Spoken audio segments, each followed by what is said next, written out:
Yang tidak kalah penting tentu saja pilar ekonomi. Bicara soal ini kita akan mendalami lagi langkah-langkah efektif apa yang harus disiapkan dari sisi ekonomi khususnya untuk mempersiapkan Indonesia Emas 2045. Untuk pilar ekonomi ini akan ditanyakan oleh Insinyur Syahrir Ika MM. Silakan Pak Syahrir. Terima kasih Pak Anies. Saya langsung tadi data tadi menarik Pak Anies ya. Jadi baik competitiveness di bidang innovation, tapi juga yang saya mau nyoroti adalah budget dan kemudian persoalan mendasar di ekonomi kita.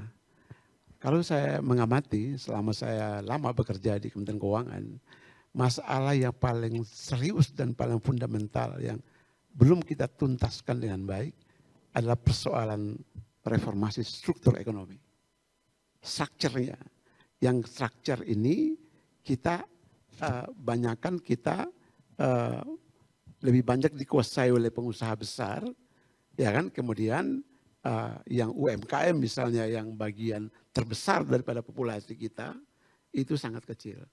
Dan kemudian saya menduga bahwa Gini ratio kita yang lebar yang menggambarkan ketimpangan besar. Kalau nggak salah gini rasio itu Pak Anies sekarang udah 0,4 ya, bahkan 0,4 lewat ya lebih. Itu menggambarkan kontribusi dua pihak, yaitu lemah di yang populasi besar di UMKM ini, ya. Kemudian yang populasi kecil itu menguasai besar. Nah oleh karena itu mungkin strategi yang akan saya tanyakan ke Pak Anies adalah apabila Pak Anies terpilih menjadi presiden, strategi untuk mereform struktur ekonomi ini seperti apa? Itu satu ya. Nah, saya tambah satu lagi.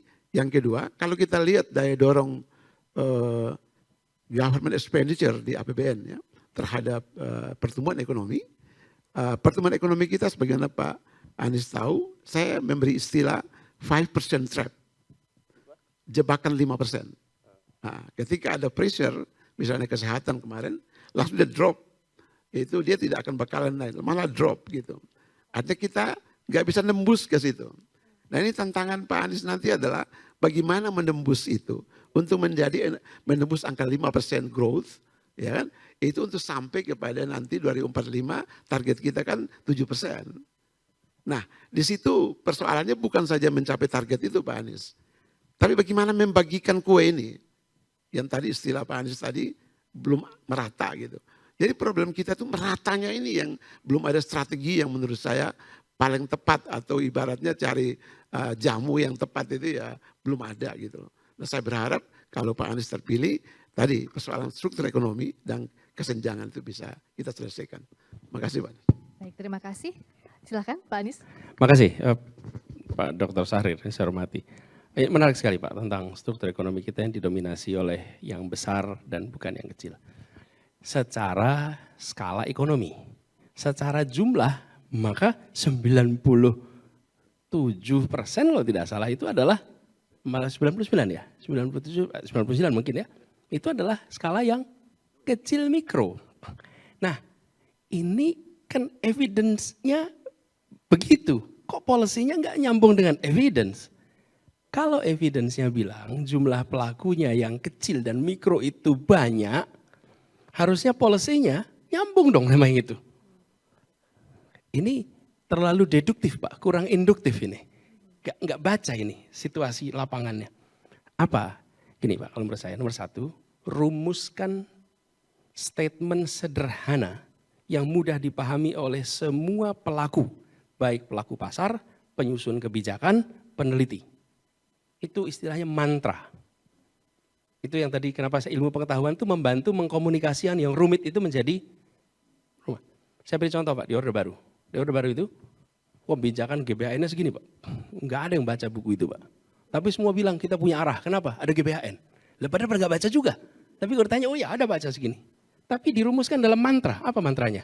Pertumbuhan, pemerataan, stabilitas. That's it. Semua orang paham. 5 tahun ini sedang pemerataan. 5 tahun ini sedang, itu namanya mantra yang membuat semua berlaku. Nah, saya coba rumuskan mantranya Pak. Kebijakannya, arahnya, membesarkan yang kecil tanpa mengecilkan yang besar. Rumuskan di semua sektor. Maka industri tahu, perbankan tahu, Begitu perbankan nih, langsung dia buka. Lah kok sekarang seluruh persyaratan kredit kita mengasumsikan sektornya formal. Ya pasti informal nggak bisa dapat uang. Lah kalau informal nggak dapat uang, ya nggak mungkin dia tumbuh. Nggak punya akses pada kapital kok. Kenapa? Karena kebijakan kita tidak secara tegas punya yang disebut tadi, value-nya apa. Kami katakan, value-nya adalah membesarkan yang kecil, tapi jangan kecilkan yang besar ya. Yang besar biar tumbuh besar. Ya. Tapi kalau soalnya kadang-kadang kita membesarkan yang kecil, memusuhi yang besar. Jangan, yang besar biar tetap besar, tapi yang kecil harus jadi nanti OJK menyesuaikan, BI menyesuaikan, perbankan menyesuaikan, koperasi menyesuaikan, Kementerian Perdagangan, Kementerian Perindustrian. Kenapa? Karena ada policy guidance nih yang disusun. Lalu disitulah dirumuskan. Nah, ilmu pengetahuan nanti membantu tuh membuat opsi-opsi. Jadi saya melihat selama yang kecil itu dikunci, sulit. Lalu ilmu pengetahuan juga nih, pakai data. Apakah ada faktor non-bisnis yang mempengaruhi pertumbuhan sektor mikro? Ini pertanyaan ini saya ajukan di Jakarta, Pak. Pak, saya kalau rapat dengan tim, boleh dicek di jajaran, saya tidak memberikan instruksi, saya memberikan pertanyaan. Oke, silahkan para kepala dinas, kepala badan merumuskan jawabannya. Tapi pertanyaan saya ingin UMKM di Jakarta tumbuh 4 kali lipat, terjemahkan. Apa penghambatnya? Apa? Dan bagian saya bertanya aja. Jadi saya tanya, apa faktor ekonomi, apa non-ekonomi? Non-ekonomi misalnya, kenapa yang kecil nggak bisa tumbuh? Karena aturan zonasi, Pak. Saya mau usaha kuliner, pesan online. Tapi untuk usaha kuliner, saya bisa daftar online, saya harus punya izin usaha mikro, IUMK. Nah saya mau daftar nggak dapat izin, kenapa? Rumah saya bukan zona usaha, Pak. Oke? Karena saya bukan zona usaha, saya nggak dapat izin. Karena saya nggak dapat izin, maka saya nggak bisa ke bank, dapat keuangan. Saya nggak bisa ke online market, karena saya nggak punya izin. Jadi zonasinya diubah. Sekarang Jakarta semua zona boleh usaha asal dalam rumah. Kalau Anda tambah parkir, baru harus ada pengurusan izin. Tapi kalau usahanya di dapur, di garasi, loh ini eranya 4,0. Jadi faktor itu. Yang kedua, Bapak Ibu mungkin ingat, pernah Jalan Jenderal Sudirman ditutup jalannya. Nggak boleh untuk roda 2, Tamrin. Saya tanya, berapa banyak pengantaran barang ke Jalan Tamrin dan Sudirman per hari? Dan jawabannya, ini evidence based nih. Waktu itu kan dilarang roda 2 masuk, Harum Belo ada 4. Jawabannya, 500.000 pengantaran per hari. Oke? Dan seluruh Jakarta ada 13,5 juta pengantaran per hari. Oke? Bila motor tidak boleh masuk Jalan Jenderal Sudirman, maka usaha kecil mikro tidak mendapatkan rezeki dari pusat perekonomian yang paling menggerakkan di seluruh Indonesia. Namanya Jenderal Sudirman Jalan Tamrin itu. Itu evidence based. Jadi ini bukan soal like dan dislike. Ini soal mengambil keputusan berdasarkan lihat datanya. Dan apa yang jadi 500.000 pesanan per hari, itu kan pesanan makanan kecil, makan siang, makan malam, dari seluruh Jakarta. Langsung berubah. Jadi membesarkan yang kecil, itu bukan soal economic policy, financial policy, bukan itu saja. Tapi juga regulasi sektor pendukung lainnya. Tapi itu membutuhkan yang saya sebut tadi, guidance, mantra. Gitu ya Pak Sair. Lalu yang kedua, yang terkait dengan growth. Saya setuju sekali apa yang Bapak sampaikan di akhir Pak Sair, bahwa pemerataan itu sama pentingnya. Jadi mungkin kalau bahasa teknisnya adalah quality growth, pertumbuhan yang berkualitas. Apa sih yang menentukan kualitasnya? Kita sering bicara kuantitas growth. Karena itu kita bilang 5%, 6%, 7%. Tapi kalau ada kasus Pak, sebuah provinsi di Sulawesi, growth-nya itu bisa 27% di situ. Tapi employment nggak tumbuh. Sektor kecil nggak tumbuh. Kenapa? Karena di situ ada tambang nikel yang luar biasa.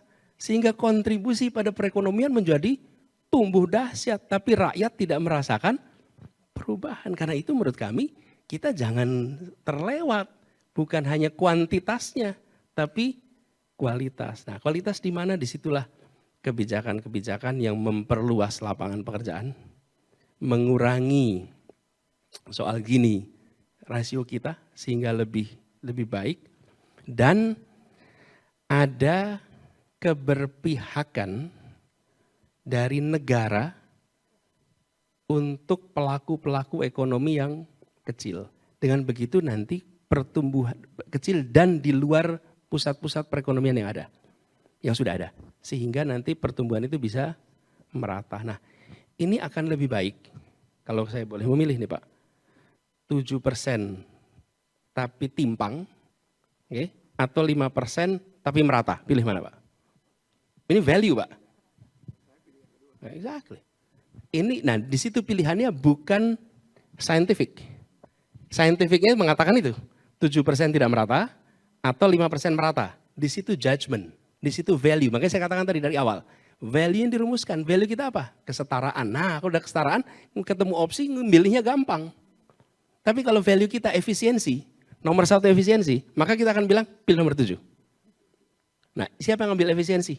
Perusahaan. Kalau korporasi, dia pasti akan pilih efisiensi. Sama pasar.